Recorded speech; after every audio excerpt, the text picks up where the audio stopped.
Inilah kisah sang Rasul yang penuh suka duka.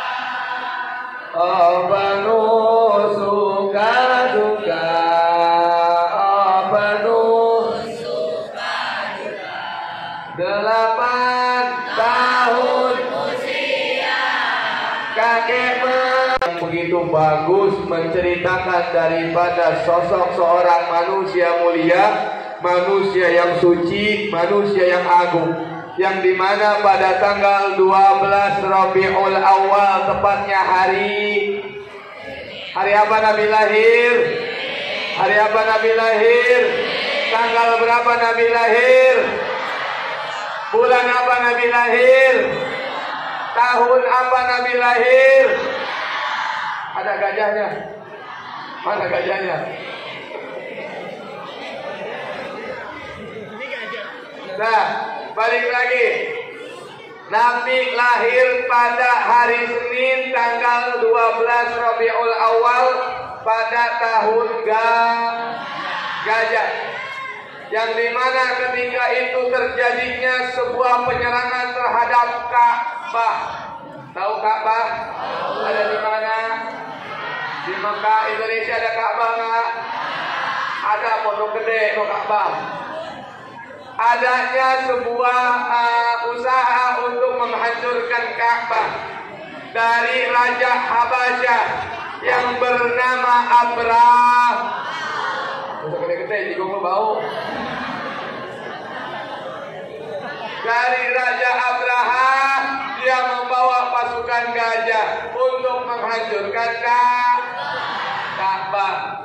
Tetapi mereka bisa berniat untuk menghancurkan Ka'bah, mereka bisa usaha untuk menghancurkan Ka'bah. Akan tetapi Allah mengutus pasukannya, yang pasukannya bernama burung abang, yang tertanam, yang dikisahkan, yang dicatatkan di dalam Quran surah Al-Fil. Bismillahirrahmanirrahim. Baca bareng-bareng. Alam tara kaifa fa'ala rabbuka bi ashabil fil. Alam yaj'al kaidahum fi tadlil wa arsala 'alaihim tayran tarmihim bihijaratin min sijil faja'alahum ma'kul. Allah ceritakan pada saat itu ketika gajah hendak menghancurkan Ka'bah, Raja Abraha hendak menghancurkan Ka'bah, Allah utus burung ababil yang membawa bara api dari neraka. Yang ketika itu dihancurkannya pasukan Raja Abraha dengan burung ababil tadi yang membawa bara api dari neraka. Dijatuhkannya bara api sehingga mereka yang ingin menghancurkan Ka'bah terbakar. Nah, ketika tahun itulah maka tahun tersebut disebutnya dengan tahun gajah. Di tahun tersebut baginda Nabi Muhammad Sallallahu Alaihi Wasallam itu lahir. Ketika lahir tuh, ya, lahir Nabi Muhammad yang ketika lahirnya tidak melalui daripada kemaluan ibunya, akan tetapi Nabi Muhammad lahir keluar dari perut ibunya. Yang manusia yang Nabi Muhammad lahir sudah dalam keadaan dihitan. Nabi Muhammad lahir sudah dalam keadaan disunat. Ada di sini laki-laki belum disunat? Sudah aja. Tuh benar-benar loh. Ini Nabi Muhammad nih. Ketika lahir Nabi Muhammad nih tidak membawa darah, tidak membawa najis. Nabi Muhammad lahir dibantu oleh bidan. Yang bidannya itu ada 3 orang.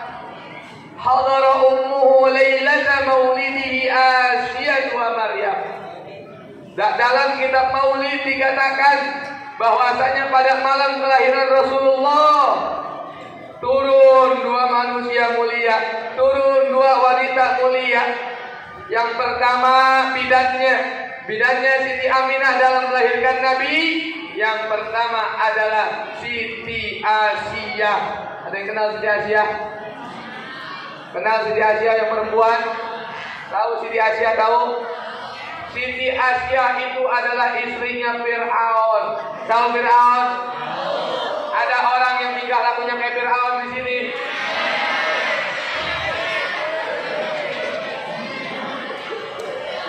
Ya Allah, ya Allah. Siti Asiyah adalah istrinya Fir'aun. Kata Fir'aun, ana rabbukumul a'la. Saya Tuhan yang paling tinggi. Saya Tuhan yang paling agung. Tapi Siti Asiyah, sekalipun istrinya, Siti Asiyah tidak mau mengakui Tuhannya Fir'aun. Siti Asiyah tidak mau mengakui ketuhanannya Fir'aun. Tetap kata Asiyah, Fir'aun Tuhan engkau dan Tuhan saya adalah Allah. Nih Siti Asiyah, makanya Siti Asiyah menjadi perempuan yang paling pertama masuk surga. Tahu gak ciri-ciri Fir'aun gimana? Ciri-ciri Fir'aun belum. Dalam kitab riwayat, dalam kitab sejarah, Fir'aun punya tinggi 8 meter, punya lebar badan 4 meter. Itu Fir'aun. Sekali makan sapi 1 ekor. Beraknya Fir'aun 40 tahun sekali. Ada di sini temen lu yang berak 40 tahun sekali. Hidung-hidungnya bau. Ya Allah ya Rabbi. Fir'aun manusia yang paling buruk, manusia yang mengakui bahwa dirinya adalah Tuhan. Akan tetapi Siti Asiyah sekalipun jadi istrinya, Siti Asiyah tidak pernah tergoyahkan akidahnya oleh Fir'aun. Dan tatkala pada zamannya Fir'aun, nih dengerin, gue mau cerita istri. Tuh, gue dengerin nih, gue bukan lagi ngedongeng nih. Ketika zamannya Fir'aun, dukun 12 dukun Fir'aun datang ke Fir'aun. Dulu udah ada dukun. Kata dukunnya Fir'aun, ini bahasa kita. Nanti akan ada satu orang laki-laki yang hendak menghancurkan kerajaan engkau. Maka dari situlah Fir'aun bikin sebuah program, awasi ibu-ibu hamil. Ibu-ibu yang lagi hamil awasi. Ketika anak mereka lahir, lihat anaknya. Kalau anaknya laki-laki, bunuh dia.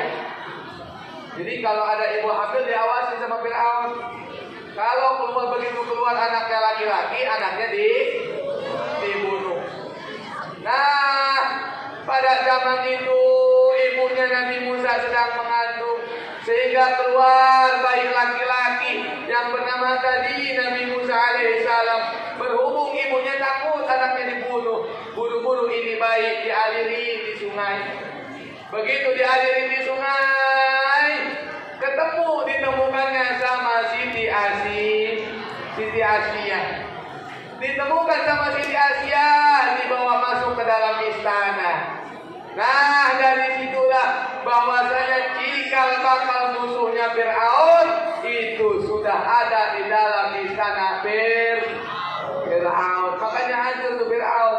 Tuh, balik lagi. Ketika kelahirannya Siti Aminah, 2 orang bidan. Yang pertama Asiyah, yang kedua ibunya Nabi Isa alaihissalam yang bernama Siti Maryam. Kenapa Maryam bisa menjadi manusia soleha? Kenapa Siti Maryam bisa jadi manusia suci? Karena Siti Maryam dapat ujian yang sangat besar sekaligus anugerah kepada Siti Maryam, yaitu hamil tanpa seorang suami. Cuma berhubung anak-anak sekarang juga banyak ya kayak Siti Maryam. Ya, ada nggak? Na'udzubillah min. Awas nih perempuan, adik-adik awas. Jangan sampai gara-gara tradisi budaya pacaran sehingga menghilangkan kehormatan. Awas, jangan sampai ya. Laki-laki juga tuh. Jangan sampai gara-gara budaya pacaran kalian semua menghilangkan kehormatan kalian semua. hati-hati wala taqrabul. Apa ayatnya apa? Apakah ayatnya wala taqrabul zina? Ayatnya mah apa? Pacarannya mah lanjut. Mogain yang pacaran semoga cepat-cepat putus.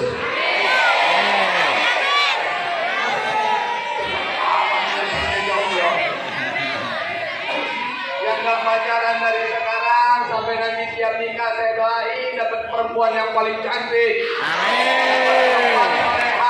Amin. Dan perempuan yang gak pacaran dari sekarang sampai nanti siap nikah, saya doain dapat laki-laki yang paling ganteng, dapat laki-laki yang soleh, dapat laki-laki yang kaya, yang bisa membeli skincare, yang bisa berangkatin haji, yang bisa beli rumah. Amin ya robbal. Tapi lu gak usah pacaran, putusin mobilnya sekarang. Nih, dua orang bidan, Siti Asya dan Siti Maryam menjadi bidannya Siti Aminah. Ketika Nabi Muhammad lahir, adanya sebuah cahaya yang menyinari dari mulai timur sampai kepada barat. Ada sebuah syair, anta syamsun anta nurun fawqa nuri anta iksiru wa ghori bahu suduri Allah ya Nabi. Semuanya ya Rasul salam alaika ya Habib salam alaika salawatullah alaika ya Habibi ya Muhammad ya arusal khafiqaini ya muhayyad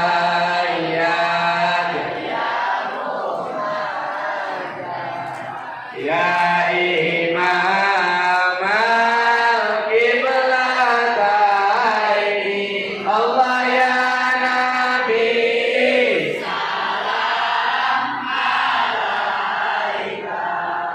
ya Rasul salam alaika ya Habib salam salawatullah alaika Allahumma salli wa sallim wa barik alaihi. Nih, ketika Nabi lahir dari rumah Nabi keluar cahaya yang cahayanya menyinari dari timur dan barat. Disebutkan dalam syair anta samsun anta badrun, yang dia Nabi Muhammad adalah cahaya yang bagaikan cahaya matahari, bagaikan cahaya bulan. Bahkan ada sebuah syair lagi, telah lahir cahaya penerang jiwa manusia mulia penyejuk jiwa. Lagi, telah lahir cahaya penerang jiwa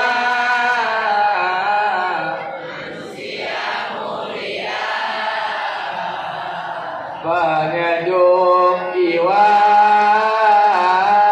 burung-burung bernyanyi matahari berseri menemukan hati dari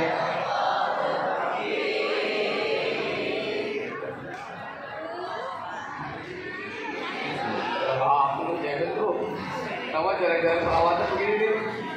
Ya Allah ya Rabb, tuh tadi dalam sebuah syair kita hafal, telah lahir cahaya, yang cahaya itu menjadi sebuah penerang jiwa, bukan hanya cahaya yang menyinari alam semesta, tapi Nabi Muhammad sallallahu alaihi wasallam menjadi cahaya yang dapat menerangi hati-hati yang gelap, yang menjadi cahaya bagi hati-hati yang mati.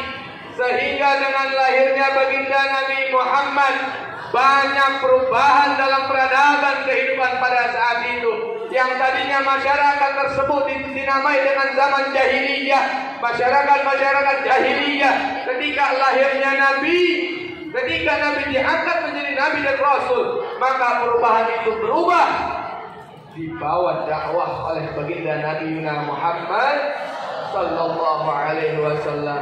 Innama bu'ithu liutammima makarimal akhlak. Sesungguhnya tidaklah Nabi diutus ke muka bumi ini kecuali untuk menyempurnakan akhlak manusia. Terlebih akhlak anak-anak sekarang, akhlak remaja sekarang ini repot. Kadang sama teman manggil bukan pakai nama, manggil pakai nama bapaknya. Itu ama. Yono, nama bapaknya lu panggil. Yang kayak begini repot urusannya. Kadang manggil teman bukan pakai namanya, pakai nama hewan-hewan yang diragukan. Yang bodohnya lagi temennya nengok. Yang bodohnya temennya nengok. Mon, nengok. An, sensor, nengok. Dipanggil hewan nengok. Nih orang-orang sekarang nih, akhlaknya sudah hilang, sudah jauh daripada peradaban baginda Nabi Muhammad sallallahu alaihi wasallam. Makanya berarti gua lama-lama 3 hal akhlak yang harus dirubah oleh kita semua, ada 3. Yang pertama, akhlak kita kepada Allah. Akhlak kita kepada Allah adalah dengan cara ibadah, dengan cara ngaji. Ada yang ngaji di sini? Ya, sholat semua sholat. Dari subuh sholat. Yang bawa modalnya pulang kejebur. Lihat, sekarang kalau kita lihat masjid dan musola, jarang ada anak-anak ABG kayak begini nih. Jarang ada anak-anak remaja, benar? Salat subuh nggak? Berjamaah nggak? Setiap hari? Yakin? Alhamdulillah. Tapi kebanyakan yang salat subuh apa yang tidur? Yang salat subuh apa yang nongkrong? Ngaji apa nongkrong? Ngaji apa bohonginan? Baca pemimpinan, ngaji pas lagi ada jadwal Persija aja pada ngaji loh. Iya kan? Sampai saya ngajar di Pekamburan setiap malam Rabu. Dan herannya, setiap jadwal pengajian ada aja jadwal bola malam Rabu. Itu kalau ada jadwal bola pengajian anak-anak muda sepi. Yang datang paling 5 orang, 6 orang, 10 orang loh. Orangnya kalau gitu loh. Di belakang loh. Ya Allah ya Rabbi. Ya, kurangnya akhlak kita kepada Allah. Dari ibadah kurang, masjid lebih banyak aki-ak, yang azan aki-ak, yang imam aki-ak, yang sholat aki-ak, yang jadi makmum aki-ak, yang mati. Atau dulu, yakin lupa bukan saya yang doain Pak. Ya Allah ya Allah ya. Sekarang masjid dan musola penuh sama ABG. So ABG apa ABG? Hah? So ABG anak bergenerasi gocap. Ya, orang udah mau mati baru dekat masjid. Orang udah tua, udah ubanan, udah jenggotan baru dekat masjid. Giliran jarang sekali yang datang ke masjid. Coba kalau yang adzan subuh anak-anak muda, yang adzan subuh anak-anak, yang masih enak suaranya, begitu adzan Allahu Akbar,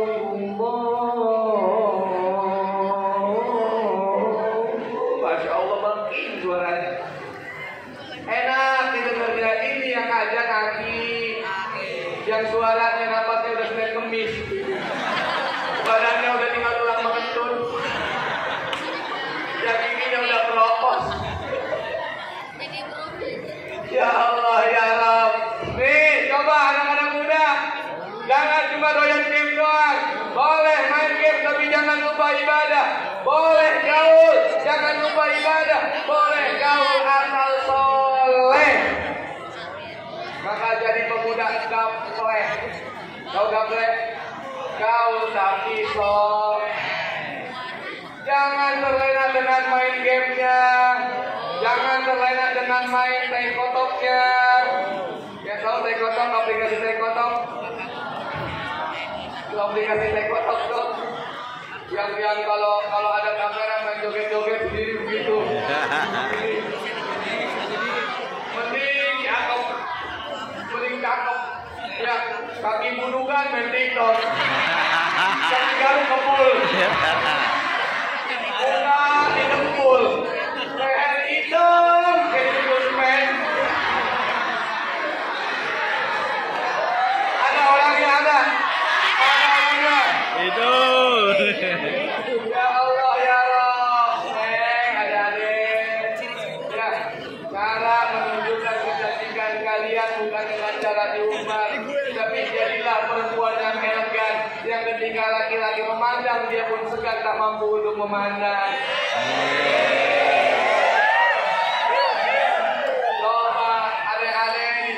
Pakai cadar tuh, dan pakai cadar beneran, bukan cadar dipakai main dan pakai cadar, akhlaknya dijaga.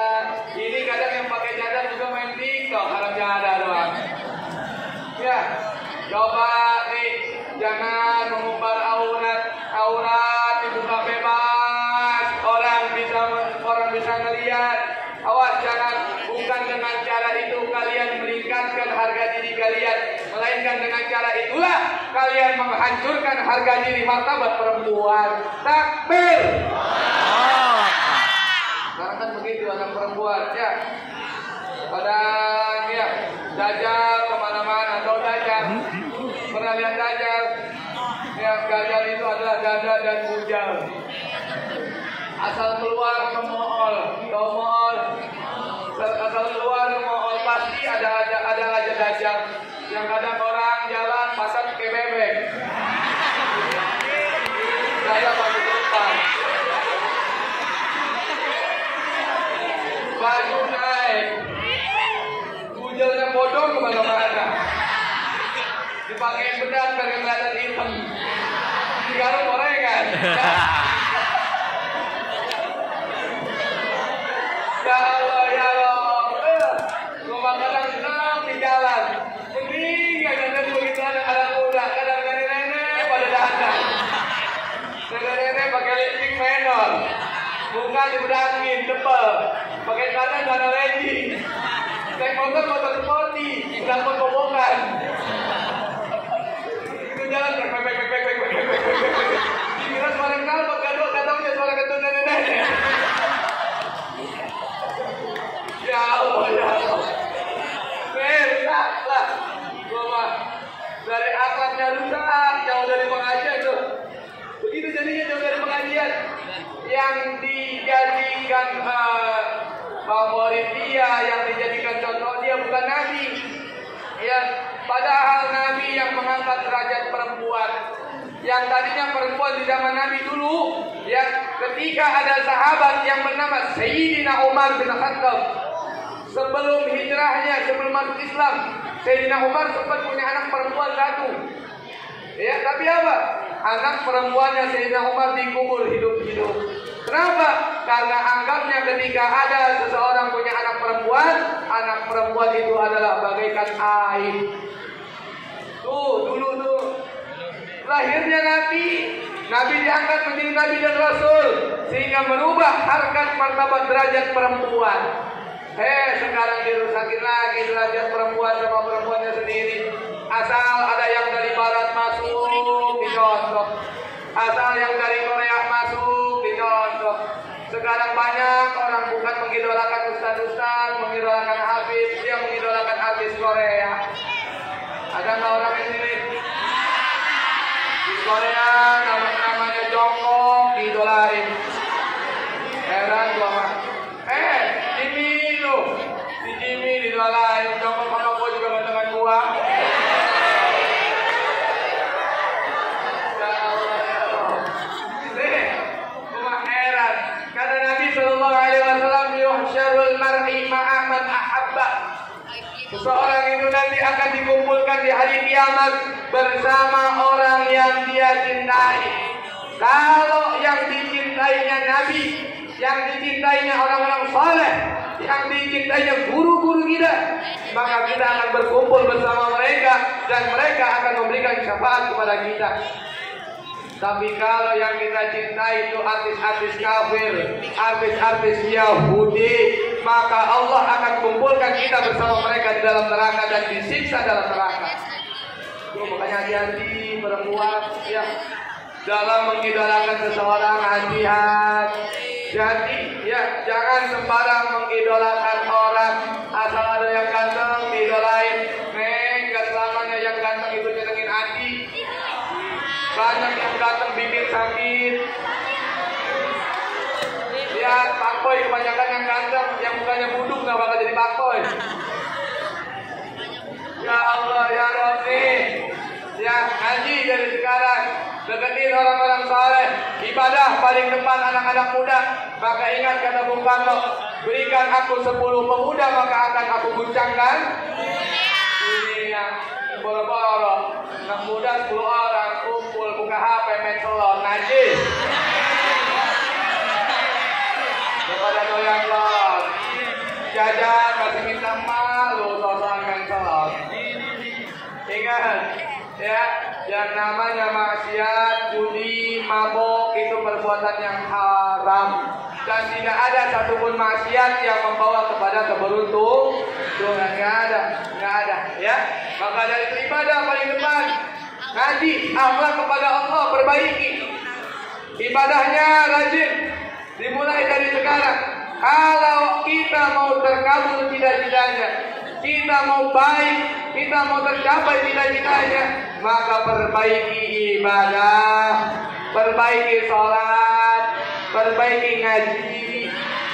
Itu yang pertama. Yang kedua, perbaiki akhlak kepada Rasulullah Muhammad Sallallahu Alaihi Wasallam. Dengan apa? Dengan memperbaiki akhlak. Akhlak kepada Rasul bagaimana? Akhlak kepada Rasul adalah yang pertama, ikuti ajaran-ajaran Rasul. Man ahya sunnati faqad ahabbani wa man ahabbani kana ma'i fil jannah. Siapa orang yang mencintai Nabi, orang yang mencintai Rasul, maka dia akan mengikuti sunnahnya, dia akan mengikuti ajaran-ajarannya. Dan siapa yang menjalani ajarannya, maka dia akan bersama Rasul di surga. Amin ya Rabbal. Ya Rabbal. Nih serius lagi. Konsep cinta menurut santri, ya, konsep cinta menurut santri, al-mahabbah syai'un la yura wa la yumassu wa la yuhassu bil qalbi. Cinta itu tidak dapat dilihat, cinta itu tidak dapat diraba, tapi cinta akan bergetar di dalam hati. Itu kata santri begitu. Nah, ketika kita mengaku cinta, jangankan sama Nabi, kita punya orang itu kita suka, ya anggaplah bogin kita, anggaplah kita cinta sama teman kita, anggaplah kita cinta sama pacar kita, pasti yang pertama dia rela jadi gojek. Gojek. Ya.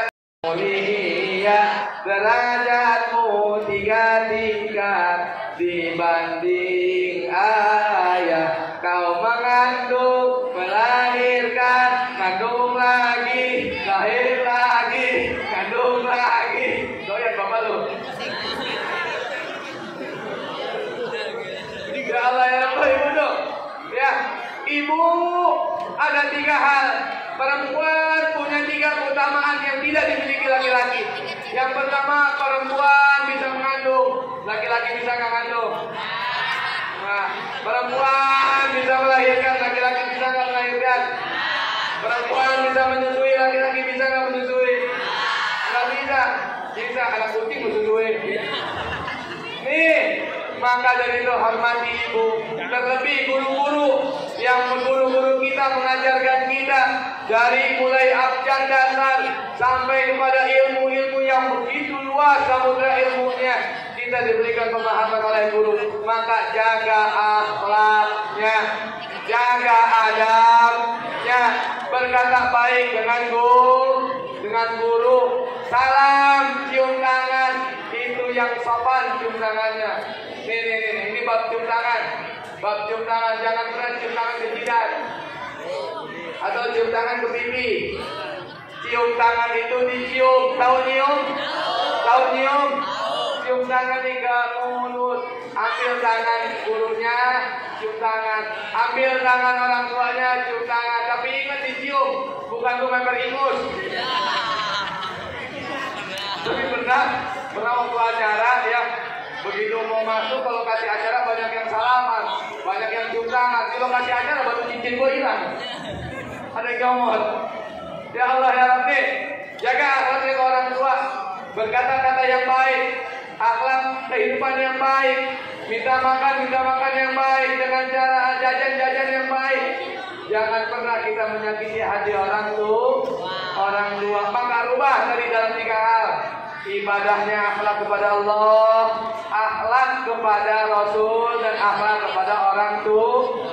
Ketika ini sudah kita lakukan, maka insya Allah apapun yang akan kita cita-citakan semuanya terkabul oleh Allah Subhanahu wa Ta'ala. Amin ya Rabbal, ya Rabbal. Sallallahu ala Muhammad.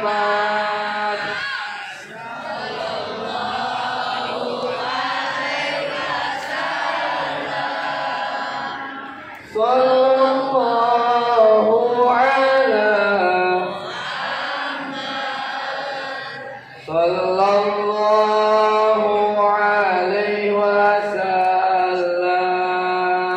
Ya Nabi salam alaika, ya Rasul salam alaika, ya Habib salam alaika, salawatullah alaika, sallallahu ala Muhammad, sallallahu alaihi wasallam, sallallahu ala Muhammad,